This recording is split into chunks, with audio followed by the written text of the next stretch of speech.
안녕하세요. 7월로 접어들면서 날씨가 많이 뜨거워졌습니다. 오늘은 뜨거워진 날씨만큼이나 핫한 해외 주식 투자 전성시대 동학개미의 힘이라는 주제로 얘기를 해보겠습니다. 요즘 코로나로 하루하루 전 세계가 불안하게 시간을 보내고 있는데 자본주의에 꽂힌 주식시장은 이에 아랑곳하지 않고 제 갈 길을 가고 있습니다. 그래서 최근 주식시장 상황과 이에 대응하는 우리의 심리를 다잡아보는 그런 시간을 가져보겠습니다. 지난 3월부터 동학개미라는 용어가 나오기 시작했죠. 우리의 동학개미의 힘이 최근에 아주 크게 느껴지는 때이기도 합니다. 동학개미들이 국내 주식을 넘어 해외, 특히 미국 주식에서 현재까지는 이기는 전략을 잘 수행하고 있습니다. 동학개미들의 미국 주식 투자 탑10은 어느 주식이 차지하고 있는지도 함께 알아보겠습니다. 지난달이죠. 지난 6월 국내 투자자들의 해외 주식 거래 대금이 186억 달러, 약 23조 원으로 급등해서 월별 거래 대금으로 사상 최고치를 경신했다고 합니다. 국내 개미 투자자들의 매수세가 국내 증시를 떠나서 포스트 코로나 시대의 산업 주도권을 쥐게 될 해외로 옮겨가고 있는 것으로 분석이 되고 있습니다. 한국예탁결제원에 따르면 올해 초만 해도 55억 달러 수준의 해외 주식 월별 거래 대금이 3월 코로나 이후에 약 138억 달러로 2.5배가 증가했다고 합니다. 이후에 4월, 5월은 다소 주춤한 124억 달러를 기록했지만 6월 들어서 다시 186억 달러로 급증했다고 합니다. 코스피 6월 거래대금은 287조 원 정도였는데요. 해외 주식 거래대금이 코스피 전체 거래대금의 약 10분의 1 수준까지 치고 올라온 것입니다. 특히 코스피 거래대금은 개인과 외국인 또 기관, 연기금 거래를 합한 것이지만은 한국예탁결제원이 집계하는 해외 주식 거래대금은 대부분 개인의 해외 직구라는 점을 감안하면 실제 해외 주식 비중은 통계상 숫자 이상으로 커졌다고 볼 수가 있겠습니다. 지금 이 자료는 한국증권예탁원의 세이브로라는 주식 사이트입니다. 코로나로 금융시장이 대폭락한 이후에 국내 시장은 어느 곳보다 빠르게 반등했지만은 코로나가 진정되자 개인들은 오히려 해외 주식을 유망하게 보고 눈을 돌린 것을 이 자료에서 볼 수가 있습니다. 해외 주식에서도 단연 미국 주식 투자액이 약 90% 이상을 차지하고 있는데요. 이 오른쪽에 이 빨간 그래프가 미국의 주식 투자 현황입니다. 일본과 중국은 늘어나지 않고 사실 제자리 걸음을 하고 있죠. 이 한국예탁결제원의 보관 금액을 기준으로 보면은 국내 투자자들이 가장 관심을 보인 미국 종목은 여기가 지금 미국 종목이 되겠네요. 7월 2일 기준으로 해서 보관 금액이 100억 달러가 넘는 종목은 아마존이 약 110억 달러, 테슬라가 106억 달러, 마이크로소프트가 약 100억 달러 정도 된다고 합니다.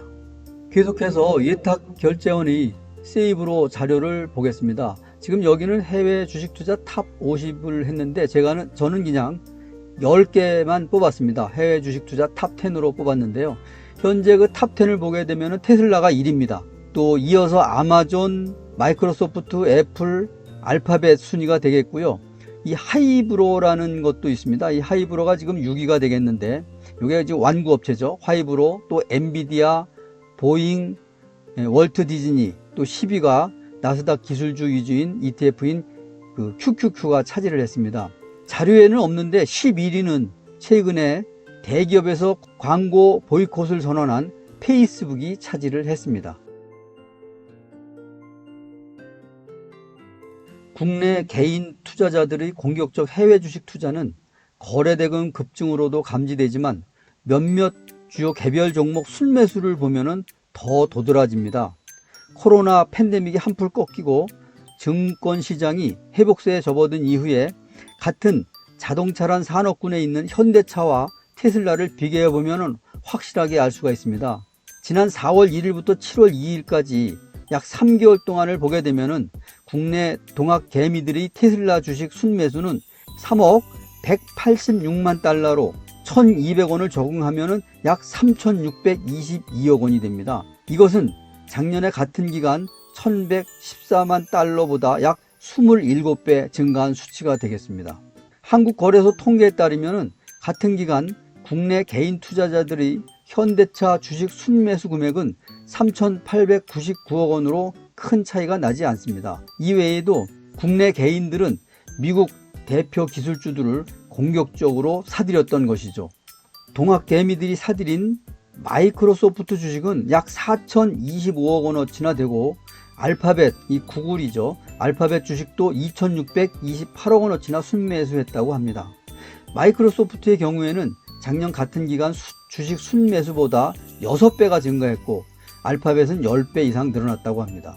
이 자료는 지난주에 매일경제신문에 나왔던 자료입니다. 이 개인들의 최근 보도를 통해서 이렇게 공개된 주식 투자 사례가 지금 크게 이렇게 보도가 되었습니다. 2008년 글로벌 금융위기 이후에는 전통적으로 해외 주식 투자에 나섰던 코리안머니가 대부분 국민연금 등 연기금이 주축이었는데, 이제는 개미들이 해외 주식을 적극적으로 매수하고 있는 현상을 볼 수가 있습니다. 3월 이후에 한국의 동학개미들은 4월 달에는 2조 5천억 원어치를 샀고, 5월 달에는 1조 8,200억 원, 6월 달에 7,700억 원 규모로 미국의 주식을 순매수했습니다. 연초부터 이달 2일까지 한국 투자자들이 순매수한 미국 주식은 누적으로 보면은 7조 원을 넘어섰습니다. 이처럼 국내 투자자들이 해외 주식 투자하는 주된 이유는 장래성과 수익성에 있다고 볼 수가 있겠습니다. 애플이나 마이크로소프트, 또 아마존, 테슬라 등은 단순히 미국 주식이라고 보기보다는 전 세계 주식이라고 하는 말이 맞습니다. 이들 기업은 해당 분야에서 절대적인 글로벌 지배력을 보유하고 있으며 밸류체인의 정점에 있기 때문입니다. 또 수익률도 미국의 우량주가 훨씬 잘 나가는 모습입니다. 4월부터 약 3개월간을 보게 되면은 삼성전자가 약 15.5% 상승을 했고, SK 하이닉스가 7.7%, 현대차가 15.9% 상승했는데 반해서 아마존은 약 52%, 애플은 51%, 마이크로소프트는 36%, 구글은 33%의 수익률을 기록했습니다. 테슬라의 수익률은 자료에서 보듯이 약 150%를 넘어섰습니다. 151%가 되겠네요. 최근에 보도자료를 봐서도 알겠지만은 국내 주식 투자자들에게 2023년부터 양도소득세가 부과된다고 합니다. 만약에 이처럼 양도소득세가 개편되면은 해외 주식 투자 쏠림 현상이 더 심해질 수 있다는 그런 우려가 나오고 있습니다. 작년에 개인 투자자들의 국내 주식 투자는 사상 최저치를 경신했지만, 올해 코로나를 기점으로 개인들이 삼성전자 등 우량주를 중심으로 대규모 저점 매수에 들어가면서 외국인이 공격적 매도로 확 가라앉았던 주식시장을 떠받쳤다는 평가를 받는 것이죠. 이런 상황에서 그동안 매기지 않았던 개인의 주식 관련 양도소득세가 시장 분위기를 완전히 가라앉히고 있다고 봅니다.